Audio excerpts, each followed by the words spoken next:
ಶ್ರೀ ನರೇಂದ್ರ ಬಾಬು ಶರ್ಮಾ ಬ್ರಹ್ಮಾಂಡ ಗುರುಗಳೆಂದೇ ಪ್ರಖ್ಯಾತಿ. ನಾರಾಯಣ್ ಶರ್ಮಾ ವಿಜಯಲಕ್ಷ್ಮಿ ದಂಪತಿಗಳಿಗೆ ಇವರೇ ಜ್ಯೇಷ್ಠ ಪುತ್ರ. ತಂದೆ ಮಿಲಿಟರಿನಲ್ಲಿ ಇದ್ದು ನಂತರ ಬ್ಯಾಂಕ್ ಎಂಪ್ಲಾಯಿಯಾಗಿ ಕೆಲಸ ನಿರ್ವಹಿಸುತ್ತಿದ್ದರು. ತಾಯಿ ಶಾಲಾ ಶಿಕ್ಷಕಿ. ಶೀತಲ್ ಎಂಬ ಪ್ರೀತಿಯ ತಂಗಿ ಕೂಡ ಇವರಿಗಿದ್ದಾರೆ. ಇವರ ಶೈಕ್ಷಣಿಕ ವಿದ್ಯಾಭ್ಯಾಸ MSc ಇನ್ ಎಲೆಕ್ಟ್ರಾನಿಕ್ಸ್. ಇದರ ಜೊತೆಗೆ ಬನಾರಸ್ ಯೂನಿವರ್ಸಿಟಿನಲ್ಲಿ ಫಿಲಾಸಫಿನಲ್ಲಿ ಥೀಸಿಸ್ ಕೂಡ ಮಾಡಿದ್ದಾರೆ. ಇವರು 1.5 ವರ್ಷ ಇದ್ದಾಗ ಬೆಳ್ಳಿ ಪರದೆಗೆ ಕಾಲಿಟ್ಟು ಕನ್ನಡ, ತಮಿಳು, ತೆಲುಗು ಸೇರಿದಂತೆ ಸಾಕಷ್ಟು ಚಿತ್ರಗಳಲ್ಲಿ ಬಾಲಕಲಾವಿದನಾಗಿ, ನಂತರ ಕಲಾವಿದನಾಗಿ, ಕೆಲವು ಚಿತ್ರಗಳಲ್ಲಿ ತಂತ್ರಜ್ಞನಾಗಿ ಕೂಡ ಕಾರ್ಯನಿರ್ವಹಿಸಿದ್ದಾರೆ. ವೇದ ಶಾಸ್ತ್ರದ ಜ್ಞಾನದ ಜೊತೆಗೆ astrology, palmistry, face reading ಈ ರೀತಿ 33 ವಿದ್ಯೆಗಳನ್ನು ಕಲಿತು ಪರಿಣಿತಿ ಹೊಂದು ಲೋಕ ಕಲ್ಯಾಣಕ್ಕಾಗಿ ತಮ್ಮನ್ನ ತಾವು ತೊಡಗಿಸಿಕೊಂಡಿರುವ ಶ್ರೀ ನರೇಂದ್ರ ಬಾಬು ಶರ್ಮಾ ಅವರು ಬ್ರಹ್ಮಾಂಡ ಗುರುಗಳಾಗಿ ಕಿರುತೆರೆಯ ಮೂಲಕ ಕರುನಾಡಿಗೆ ಪರಿಚಯವಾಗಿದ್ದೇ ಒಂದು ರೋಚಕ ಕಥೆ. ಇವರು ಜನಿಸಬೇಕಾದರೆ ಆ ವಾರ್ಡ್ ಬಳಿ ಒಂದು ಕಾಗ ಯಾಕೆ ಬಂತು? ಇವರು ಬಾಲಕನಾಗಿದ್ದಾಗ ದೇಹಕ್ಕೆ ಸುತ್ತಿಕೊಂಡ ಕಾಳಿಂಗ ಸರ್ಪ ಏನು ಮಾಡಿತು? ಜೊತೆಗೆ ಇವರು ಕಂಡ ಕನ್ನಡ ಚಿತ್ರರಂಗ, ಬಿಗ್ ಬಾಸ್ ಕನ್ನಡ ಸೀಸನ್ 1 ಅಸಲಿ ಕಥೆಗಳು, ಬ್ರಹ್ಮಾಂಡ ಗುರುಗಳ ನೋವು, ನಲಿವು, ಸುಖ, ದುಃಖ, ಕತೆ, ವ್ಯತೆ ಈಗ ನಿಮ್ಮೆಲ್ಲರ ಜೊತೆ.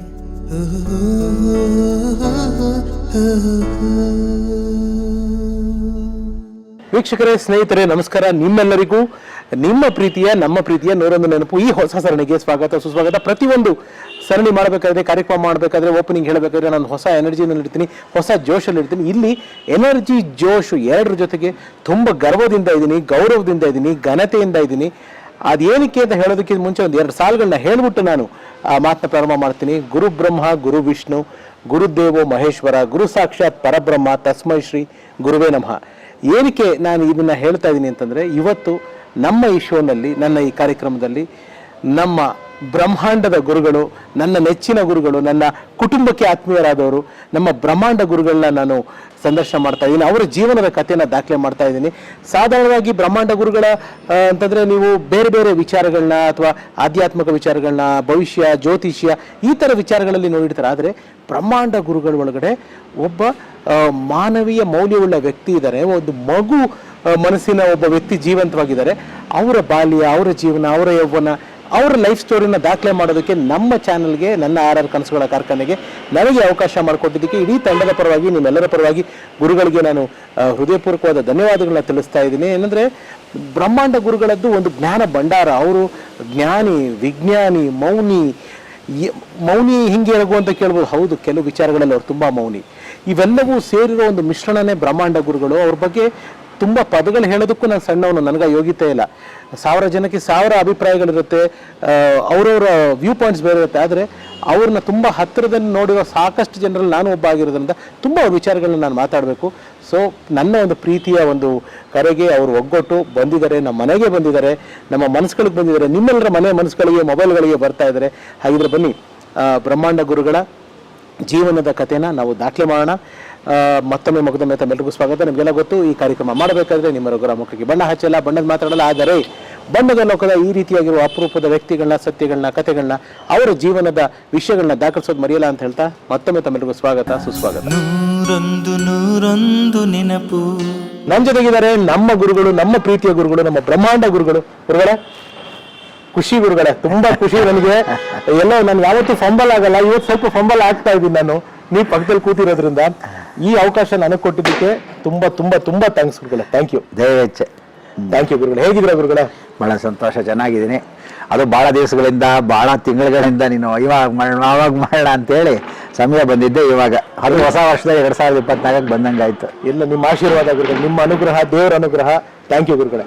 ಎಸ್ ಗುರುಗಳೇ, ಅಂದರೆ ಬ್ರಹ್ಮಾಂಡ ಗುರುಗಳು ಅಂತಂದರೆ ಎಲ್ಲರಿಗೂ ಒಬ್ರು ಗುರುಗಳು, ಒಬ್ರು ಜ್ಞಾನಿಗಳು ಅಥವಾ ಒಂದು ವಿಚಾರವಂತರು, ಸಾಕಷ್ಟು ಎಲ್ಲ ವಿಚಾರಗಳ ಬಗ್ಗೆ ತಿಳ್ಕೊಂಡಿರೋರು ಅನ್ನೋದು ಎಲ್ರಿಗೂ ಗೊತ್ತಿರೋ ಸತ್ಯ. ಆದರೆ ಬ್ರಹ್ಮಾಂಡ ಗುರುಗಳಿಗೆ, ಬ್ರಹ್ಮಾಂಡ ಗುರು ಒಳಗಡೆ ಒಂದು ಮಗು ಮನಸ್ಸಿನ ಒಂದು ವ್ಯಕ್ತಿತ್ವ ಇದೆ.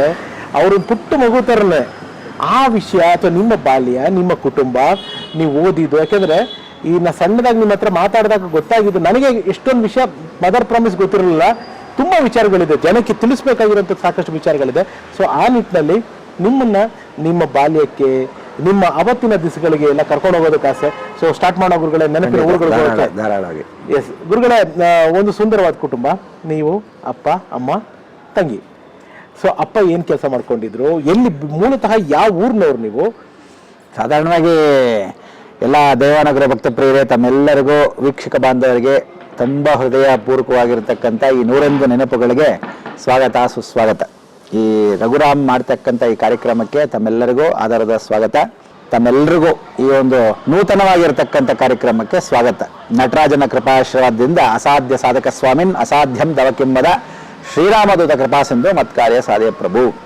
ಇವತ್ತು ಈ 101 ನೆನಪಲ್ಲಿ ನನ್ನ ನೆನಪಿಗೆ ನಿನಗೆ ಸ್ವಾಗತ ಅಂತ ಹೇಳ್ತಾ ಇದೀಯಾ. ಏನು ಅಂದರೆ, ಮನುಷ್ಯರ ಜೀವನದಲ್ಲಿ ಒಂದೊಂದು ರೀತಿ ಇರ್ತೀವಿ. ಹುಟ್ಟು ಬೆಳೆದಿದ್ದೆಲ್ಲ ಇಲ್ಲೇ. ಸಾಧಾರಣವಾಗಿ ನಾನು ಹುಟ್ಟಿರೋದು ಬೆಂಗಳೂರಲ್ಲೇ, ಬೇರೆ ಯಾವುದೋ ಊರು ಯಾವುದೋ ದೇಶದಲ್ಲಿ ಹುಟ್ಟಿದ್ದಾರೆ ಅಂತ ಅನ್ಕೊಂಡ್ಬಿಟ್ಟಿರ್ತಾರೆ, ಅಥವಾ ಬೇರೆ ಯಾವುದೋ ಪ್ರಾಂತದವರು ಅನ್ಕೊಂಡ್ಬಿಟ್ಟಿರ್ತಾರೆ. ಕೆಲವರೆಲ್ಲ ಆಂಧ್ರದವರು, ಕೆಲವರೆಲ್ಲ ತಮಿಳ್ನವರು ಅನ್ಕೊಂಡ್ಬಿಟ್ಟಿದ್ರು. ಹಾಗೆ ಅದರಿಂದ ಅಪ್ಪ ಮೂಲತಃ ಮೈಸೂರಿನವರು. ಒಂಟಿಕೊಪ್ಪಲಲ್ಲಿ ಗುರುಗಳೇ, ಒಂಟಿಕೊಪ್ಪಲೆ ಮೈಸೂರಿನವರವರು. ಸರಿ, ಅಮ್ಮ ಬೆಂಗಳೂರೇನೆ. ಅವ್ರ ತಾತ ಮುತ್ತಾತಂದ್ರೆಲ್ಲ ಹೊಳಲಿ ಅಂತ, ಕೋಲಾರ ಹತ್ರ ಹೊಳಲಿ ಅಂತ, ಮುಳಬಾಗಿಲಿಗೆ ಮಧ್ಯದಲ್ಲಿದೆ. ಅಲ್ಲಿ ಭೀಮಲಿಂಗೇಶ್ವರ ಕ್ಷೇತ್ರ. ಅದು ಆ ಭೀಮಲಿಂಗೇಶ್ವರ ಕ್ಷೇತ್ರದಲ್ಲಿ ಬಹಳ ವಿಶೇಷವಾಗಿರ್ತಕ್ಕಂಥ ಕ್ಷೇತ್ರ. ಅವರ ಮೂಲತಃ ತಾತ ಮುತ್ತಾತಂದ್ರ ಕಾಲದಿಂದ ಅಲ್ಲಿದ್ದ ಫ್ಯಾಮ್ಲಿ. ಸೊ ತಂದೆ ಕನ್ನಡ, ಹೊಯ್ಸಲ್ ಕರ್ನಾಟಕರು, ಅಮ್ಮ ಮುಳುಕ್ನಾಡು. ಸೊ ಅಲ್ಲಿಂದ ಈ ಕುಟುಂಬದಲ್ಲಿ ನಾನು ಜನಿಸಿ ವಿಶೇಷವಾಗಿರ್ತಕ್ಕಂಥ ಭೂಲೋಕಕ್ಕೆ ಯಾವುದೋ ರೀತಿಯಲ್ಲಿ ಏನೋ ಋಣಾನ್ ಬಂದವೋ ಹೇಗೋ ಇತ್ತ ಅಂತ ಹೇಳ್ತೀವಿ, ಜನ್ಮದ ಋಣಾನ್ ಬಂದಂತ ಆ ಥರ ಒಂದು ಋಣ ಇತ್ತು. ತಂದೆ ಹತ್ರ ಒಂದು ಸ್ಟ್ರಿಕ್ಟ್ ಆಗಿರ್ತಕ್ಕಂಥ ದಾರಿಯನ್ನು ತೋರಿಸ್ಕೊಟ್ರವರಾದರು. ಅಮ್ಮ ವಿಶೇಷವಾಗಿರ್ತಕ್ಕಂಥ ಸಂದರ್ಭದಲ್ಲಿ ಇಬ್ಬರು ಅವಕಾಶ ಮಾಡಿಕೊಟ್ಟಿದ್ದಕ್ಕೆ ಇವತ್ತು ಈ ಮತ್ತಿಗೆ ಬೆಳಗ್ಗೆ ಬಂದು ನಿಂತ್ಕೊಂಡು ಅವಕಾಶ ನಡೀತಾ ಇದೆ. ಅಪ್ಪನ ಹೆಸರು ಗುರುಗಳ? ನಾರಾಯಣ್ ಶರ್ಮಾ ಅಂತ. ಅಮ್ಮನ ಹೆಸರು ವಿಜಯಲಕ್ಷ್ಮಿ ಅಂತ. ಅಪ್ಪ ಎಲ್ಲಿ ಕೆಲಸ ಮಾಡ್ಕೊಂಡಿದ್ರು ಗುರುಗಳೇ? ಅಪ್ಪ ಕೆನರಾ ಬ್ಯಾಂಕಲ್ಲಿದ್ದರು. ಮೊದಲು ಮಿಲ್ಟ್ರಿಲಿದ್ದರು. ಮಿಲ್ಟ್ರಿ ಆದಮೇಲೆ ಬ್ಯಾಂಕಿಂಗ್ ಸೆಕ್ಟ್ರಲ್ಲಿ ಕೆಲಸ ಮಾಡ್ತಿದ್ರಂತೆ. ಅದಾದಮೇಲೆ ಕೆನರಾ ಬ್ಯಾಂಕಿಗೆ ಒಂದೊಂದೇ ಪೋಸ್ಟ್ ಆಗಿ, ಕ್ಲರ್ಕ್ ಆಗಿ, ಆಮೇಲೆ ಅಸಿಸ್ಟೆಂಟ್ ಮ್ಯಾನೇಜರ್ ಆಗಿ, ಆಮೇಲೆ ಮ್ಯಾನೇಜರ್ ಆಗಿ ರಿಟೈರ್ಡ್ ಆದರು. ಸೊ ಅವರು ಇದ್ದಿದ್ದು ಹೆಡ್ ಆಫೀಸು ಫಸ್ಟು ಮಗ್ಗೆಗೆ ಟ್ರಾನ್ಸ್ಫರ್ ಆಗಿತ್ತು. ಆ ಟೈಮ್ಗೆ ನಾನು ಇನ್ನೂ ಚಿಕ್ಕ ಮಗು. ಆ ಟೈಮ್ಗೆ ಮಗ್ಗೆ ಹೊಟ್ಟಾದಾಗ ಅಲ್ಲೊಂದು 3.5 ವರ್ಷ ಇದ್ವಿ, ಹಾಸನ ಹತ್ರ ಮಗ್ಗೆ ಅಂತ. ಸೊ ಕಾಡಿನ ಮಧ್ಯದಲ್ಲಿ ಔಟ್ಸ್ಕರ್ಟ್ಸಲ್ಲಿ ಫಸ್ಟು ಟ್ರಾನ್ಸ್ಫರ್ಗಳು ಜಾಸ್ತಿ ಇತ್ತು 3 ವರ್ಷಕ್ಕೆ. ಸೊ ಬ್ಯಾಂಕಲ್ಲಿ, ಕೆನರಾ ಬ್ಯಾಂಕಲ್ಲಿ ಕೆಲಸ ಮಾಡಿದ್ದು. ಸೊ ಕೆನರಾ ಬ್ಯಾಂಕ್ ಹೆಡ್ ಆಫೀಸಲ್ಲಿ ರಿಟೈರ್ಡ್ ಆಗೋ ಟೈಮ್ಗೆ ಮ್ಯಾನೇಜರ್ ಆಗಿ ರಿಟೈರ್ಡ್ ಆದರು. ಅಮ್ಮ ಟೀಚಿಂಗ್ ಸೆಕ್ಟ್ರು.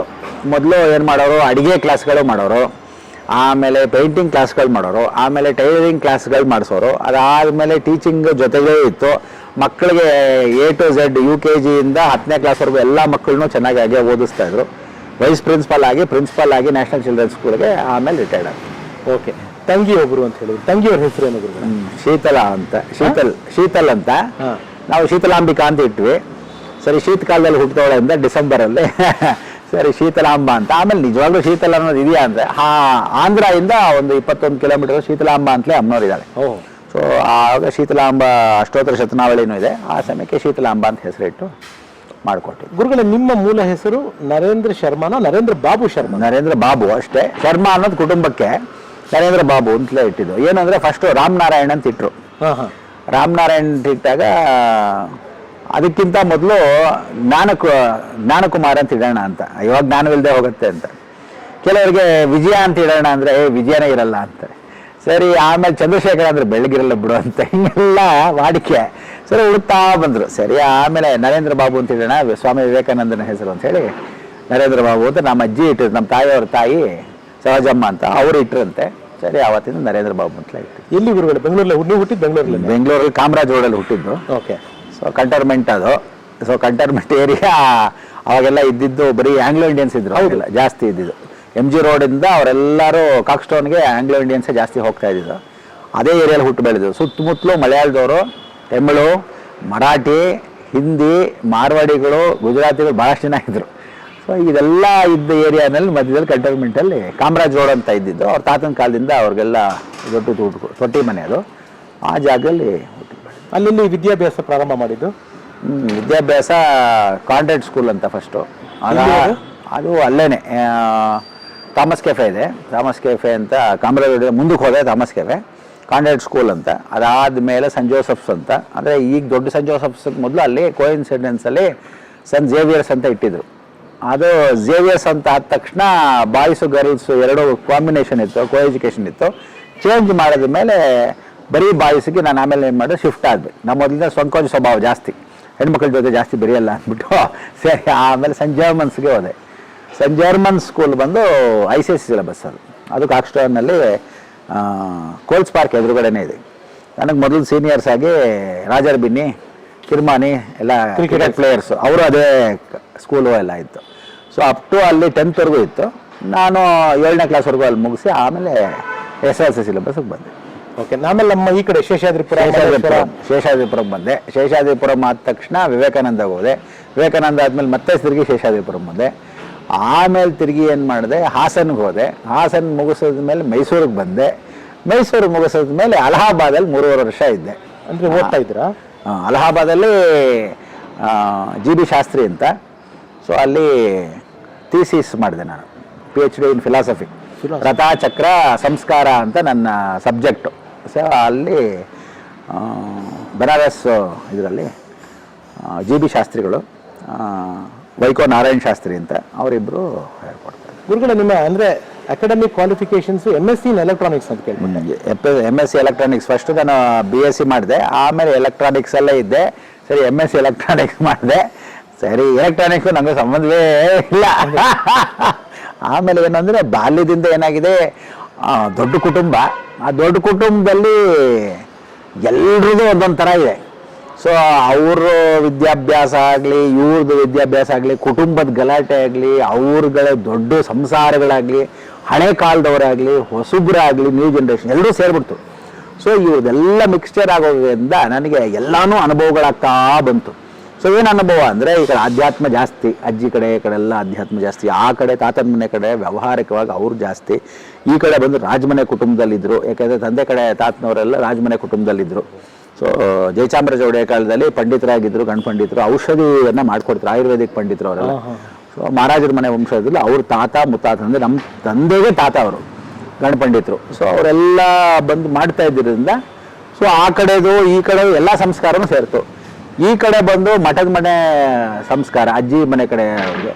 ಸೊ ಎಲ್ಲ ಇನ್ಫ್ಲೂಯೆನ್ಸು ನನ್ನ ಮೇಲೆ ಬಿದ್ದು ಒಂದು ಕಡೆ ಏನಾಗಿದೆ, ಪೂರ್ತಿ ಎಲ್ಲ ಅಲ್ಲಿ ಕಲ್ಸ ಮೇಲೆ ಗ್ರಾದ್ದಂಗೆ ಆಯಿತು. ಹೆಂಗಿದ್ರು ಗುರುಗಳು ಬಾಲ್ಯದಲ್ಲಿ ಹೆಂಗಿದ್ರಂತೆ ನೀವು? ಅಪ್ಪ ಅಮ್ಮ ಏನು ಹೇಳಿರೋ ನೆನಪಿದೆಯಾ ಏನಾದರೂ?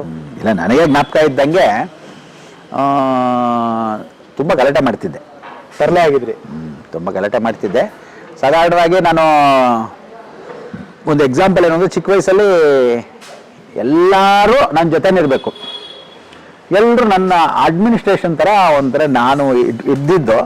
ಸರಿ, ಒಂದು ಈಶ್ವರ ದೇವಸ್ಥಾನ ಇತ್ತು ಪುಟ್ಟದಾಗಿ, ಅಲ್ಲಿ ಸಾಪರ್ಸ್ ಅಂತ ಇವತ್ತು ಬರೀತಾ, ಇವತ್ತು ಮಿಲ್ಟ್ರಿ ಏರಿಯಾ ಅದು, ಕಾಮರಾಜ್ ರೋಡಲ್ಲಿ. ಆ ಕಡೆ Lavanya theatre, Lakshmi theatre, Naga theatre ಅಂತ ಇತ್ತು. ಆ ಕಡೆಗೂ ಈ ಕಡೆಗೂ ಮಧ್ಯದಲ್ಲಿ ದೊಡ್ಡ ಮಿಲ್ಟ್ರಿ ಸಾಪರ್ಸ್ ಅಂತ ಕರೀತಾರೆ, ಅವ್ರದ್ದು ಜಾಗ ಅದು. ಅಲ್ಲಿ ಈಶ್ವರನ ದೇವಸ್ಥಾನ ಇತ್ತು. ಸೊ ಅದೇನೋ ಒಂದು ಅಟ್ರಾಕ್ಷನ್. ನಾನು ಯಾವಾಗ ಚಿಕ್ಕ ವಯಸ್ಸಿಂದ ಹುಟ್ಟಿರೋದು, ವಿಶೇಷವಾಗಿ ಹುಟ್ಟಿರೋದು, ಅದರಲ್ಲೇ ಒಂದು ಕಥೆ ಇದೆ. ಸೊ ನಾನಲ್ಲಿ ಹೋಗಿ ನಮಸ್ಕಾರ ಮಾಡಿಕೊಂಡು ಈಶ್ವರನ ದೇವಸ್ಥಾನಕ್ಕೆ ಎಲ್ಲ ಮಕ್ಕಳನ್ನೂ ಕರ್ಕೊಂಡು ಹೋಗ್ತಿದ್ದೆ. ಪುಟ್ಟದಾಗಿ ಹಾಲು, ಒಂದಷ್ಟು ಮಡಿಕೆಯಲ್ಲಿ ಒಂದಷ್ಟು ಮೊಸರು ಎಲ್ಲ ತೊಗೊಂಡಾಗ ಅಭಿಷೇಕ ಮಾಡ್ತಿದ್ದೀನಿ. ಇವತ್ತು ನಾನೇ ಗುರುಗಳು, ನೀವೆಲ್ಲ ನಮ್ಮ ಪೀಠ ಯಾವಾಗಲೇ ಎಲ್ಲ ಪೀಠಾಧಿಪತಿಗಳಾಗಿ ಬರಬೇಕು, ನಮಸ್ಕಾರ ಮಾಡಬೇಕು, ಹಣ್ಣು ಹಂಪಲೆಲ್ಲ ಕೊಟ್ಟು ನಮಸ್ಕಾರ ಮಾಡಿ ಆಶೀರ್ವಾದ ತೊಗೊಂಡು ದೇವ್ರದ್ದು ನಮಸ್ಕಾರ ಹೋಗಬೇಕು. ಸರ್ ಎಲ್ಲ ಬಿಲ್ಪತ್ರೆ ಮರ ಎಲ್ಲ ತೊಗೊಳೋದು. ಆಮೇಲೆ ನೇರಳೆ ಹಣ್ಣುಗಳೆಲ್ಲ ಬೀಳ್ತಿದ್ರು, ನಾಗಪಳ ಅಂತ ಕರಿತಿದ್ರು, ನೇರಳೆ ಹಣ್ಣು ತೊಗೊಳೋದು. ತಮಿಳು ಇನ್ಫ್ಲೂಯೆನ್ಸ್ ಎಲ್ಲ ಜಾಸ್ತಿ ಇದ್ದರು. ಸೊ ಅವ್ರನ್ನೆಲ್ಲ ತೊಗೊಂಡು ಕರ್ಕೊಂಡು ಹೂವೆಲ್ಲ ಹಾಕಿ ಇವ್ರಿಗೆಲ್ಲ ಊಟಗಳು ಏನು ಮಾಡೋದು, ಒಂದಿಷ್ಟು ಏನಾದರೂ ಉಸ್ಲಿ ಮಾಡಿಸ್ಕೊಳ್ಳೋದು, ಅದು ನೈವೇದ್ಯ ಮಾಡಿ ಅವ್ರಿಗೆಲ್ಲ ಊಟ ಬಡಿಸ್ದಂಗೆ. ಆ ಮಠಕ್ಕೆ ಬಂದಿರೋ ಭಾಳ ಸಂತೋಷ ಅಂತ ಕಥೆ ಹೇಳೋದು, ಆಶೀರ್ವಾದ ಮಾಡು, ಎಲ್ಲರೂ ಬರೋದು ವಾಪಸ್. ಆಟ ಆಡೋಕ್ಕೆ ರಜೆಗಳೆಲ್ಲ ಹಿಂಗೆ ಮಾಡ್ತಿದ್ದು. ಸೊ ಅದೊಂದು. ಅದಾದಮೇಲೆ ಏನು ಮಾಡ್ತಿದ್ದೆ, ಹಸು ಬರ್ತಿತ್ತು ರೋಡಿಗೆ. ಪಾಪ ಅವ್ನು ಮಧ್ಯಾಹ್ನ ಬಿಟ್ಟುಬಿಡೋನು. ಬೆಳಗ್ಗೆ ಒಂದು 10:30-11 ಗಂಟೆಗೆ ಬಿಟ್ಬಿಟ್ರೆ ಮಧ್ಯಾಹ್ನ ಅಷ್ಟೊತ್ತಿಗೆ ಸಾಯಂಕಾಲ 4 ಗಂಟೆ ಹಾಲು ಕಲಿಗೆ ಕೊಟ್ಕೊಡೋದು. ಬಂದು ಹಸುನ ಕಟ್ಟೋರಿಲ್ಲ, ಹೋದ ಹಸುನ ಎಲ್ಲಿ ಹೋದೆ ಅಂತ ಕೇಳಲ್ಲನಲ್ಲ, ಹಾಗೆ ಹಸು ಬರ್ತಿತ್ತು. ನಮ್ಮ ಮನೆಗೆ ಬಂದು ಏರಿಯಾಗೆ ಬಂದು ಹೋದ ತಕ್ಷಣ ಆ ಕಡೆ ಹಸುಗಳೆಲ್ಲ ಅಲ್ಲೇ ಬಂದು ಕುತ್ಕೊಳ್ಳೋದು. ಅದೇನೋ ಕುತ್ಕೊಂತಿತ್ತು, ನಾನು ಅದೇ ಥರ ಸರಿ ಹೋಗ್ತಿದ್ದೆ. ಈ ಚಿಕ್ಕ ಚಿಕ್ಕ ಮಕ್ಕಳನ್ನೆಲ್ಲ ಕೆಚ್ಚಲಿಗೆಲ್ಲರಿಗೂ ಹಾಲು ಕುಡಿಯೋದು ಅಂತ ಕಾಣಿಸ್ಬಿಡ್ತಿದ್ದೆ. ಇದನ್ನು ಒಂದಷ್ಟು ದಿವಸ ನೋಡ್ತಾ ಇದ್ರು ಅಕ್ಕಪಕ್ಕದ ಮನೆಯವರು. ಆ ಮಕ್ಕಳ ತಾಯಿಂದ್ರು, ಅಜ್ಜಿಂದ್ರು ಅಥವಾ ಅತ್ತೆ ಅಂದ್ರೆ ಯಾರು. ಎಷ್ಟು ವಯಸ್ಸು ಗುರುಗಳೇ ನಿಮಗೆ? ಆವಾಗ ನಾನು 4ನೇ ಕ್ಲಾಸು.